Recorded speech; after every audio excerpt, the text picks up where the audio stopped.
I think it's important to understand that most of the educational programs that are implemented in the United States stem from the National Education Association.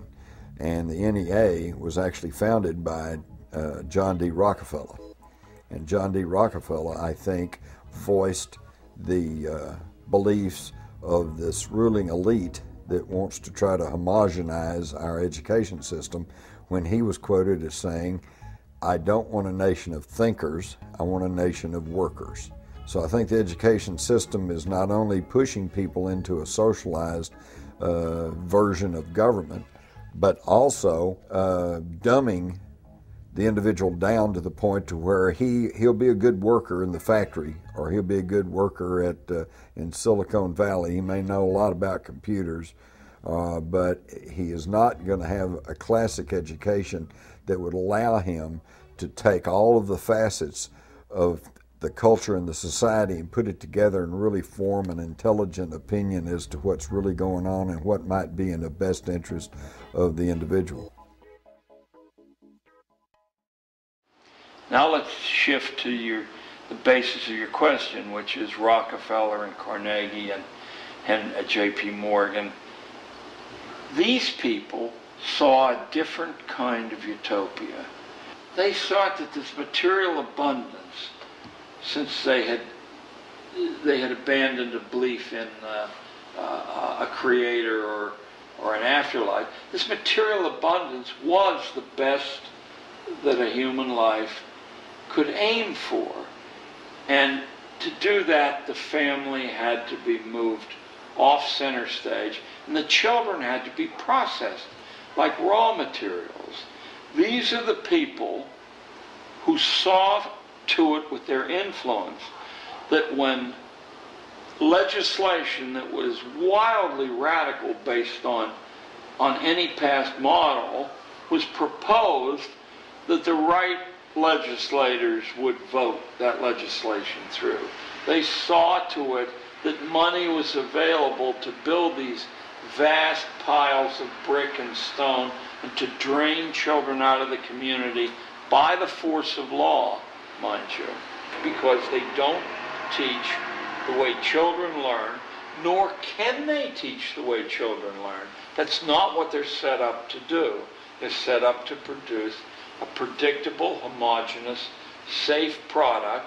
They're set up to sort people into occupational categories, roughly consonant with what the current economy demands. The whole system, because we have two hemispheres of the brain, the left brain, which is about words and this world reality and, you know, the perception of this reality. We have the right brain, which is where you get creativity, inspiration, and connection, and then you've got this corpus callosum, which connects the two. First of all, we use a fraction of our brains. Why is that? And the other thing is that what the system does is it turns out left brain prisoners. They run the system. And it does it by putting information through schools and colleges and universities into the left brain, which it then says at time of an exam, give me all that back. And if you tell me what I've told you well enough to believe, then you'll pass the exam and you'll be very successful. Anyone that takes that information into the right brain and puts their spin on it, or questions it, or sees through it, and puts that in the exam, they are perceived as a disruptive influence in the classroom. Yes, they are. And so what happens is, for you to become a doctor, overwhelmingly a politician, a journalist, someone often in industry, all these areas that control the system. The professions. The professions. Yeah. Lawyers. Yes. I mean, on and on we go. You have to have gone through your young life constantly taking information into your left brain and regurgitating it out on exam papers. To become a teacher, you have to go through that process. Then you go through teacher training college where you're taught how to do it to others, and then you're let loose on the children. Yes. The whole system is run by left-brain prisoners. And if you look at the school system, things like music and art that stimulate this side of the brain, the uniqueness, they are constantly cut back in favor of left-brain curriculums. And this is systematic. I have to get this over to people. This is not systematic at the level of, people who administer it into reality. It is coldly calculated in the shadowy areas where these concepts first come from. Yeah. And they know what they're doing. A lot of the constraints on us, a lot of the strings that hold us like puppets are really inventions of our own mind. I'm not saying that there aren't armies and police and various ways to punish deviants, but there isn't any way to punish a large number of deviants. There isn't any way to do that. It's too expensive to even try to do it unless you can colonize the minds of children growing up so they become their own police.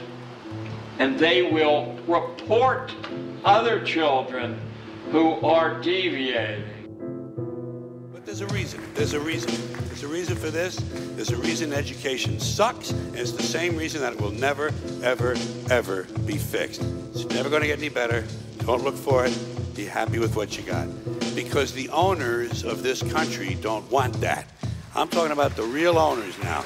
The real owners, the big wealthy business interests that control things and make all the important decisions. Forget the politicians. The politicians are put there to give you the idea that you have freedom of choice. You don't. You have no choice. You have owners. They own you.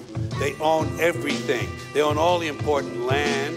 They own and control the corporations. They've long since bought and paid for the Senate, the Congress, the state houses, the city halls. They got the judges in their back pockets. And they own all the big media companies, so they control just about all of the news and information you get to hear. They got you by the balls. They spend billions of dollars every year lobbying to get what they want. Well, we know what they want. They want more for themselves and less for everybody else. But I'll tell you what they don't want. They don't want a population of citizens capable of critical thinking. They don't want well-informed, well-educated people capable of critical thinking. They're not interested in that. That doesn't help them. That's against their interest. That's right. They don't want people who are smart enough to sit around the kitchen table to figure out how badly they're getting fucked by a system that threw them overboard 30 fucking years ago. They don't want that. You know what they want? They want obedient workers. Obedient workers. People who are just smart enough to run the machines and do the paperwork, and just dumb enough to passively accept all these increasingly shittier jobs with the lower pay, the longer hours, the reduced benefits, the end of overtime, and the vanishing pension that disappears the minute you go to collect it. And now they're coming for your Social Security money. They want your fucking retirement money. They want it back so they can give it to their criminal friends on Wall Street. And you know something? They'll get it. They'll get it all from you sooner or later, because they own this fucking place. It's a big club, and you ain't in it. You and I are not in the big club. By the way, it's the same big club they used to beat you over the head with all day long, when they tell you what to believe all day long, beating you over the head in their media, telling you what to believe, what to think, and what to buy. The table is tilted, folks. The game is rigged, and nobody seems to notice. Nobody seems to care. Good, honest, hard-working people, white collar, blue collar, doesn't matter what color shirt you have on. Good, honest, hard-working people continue. These are people of modest means. Continue to elect these rich cocksuckers who don't give a fuck about them. They don't give a fuck about you. They don't give a fuck about you. They don't care about you at all. At all. At all. Man, you know? And nobody seems to notice. Nobody seems to care. That's what the owners count on. The fact that Americans will probably remain willfully ignorant of the big red, white, and blue dick that's being jammed up their assholes every day. Because the owners of this country know the truth. It's called the American dream, because you have to be asleep to believe it.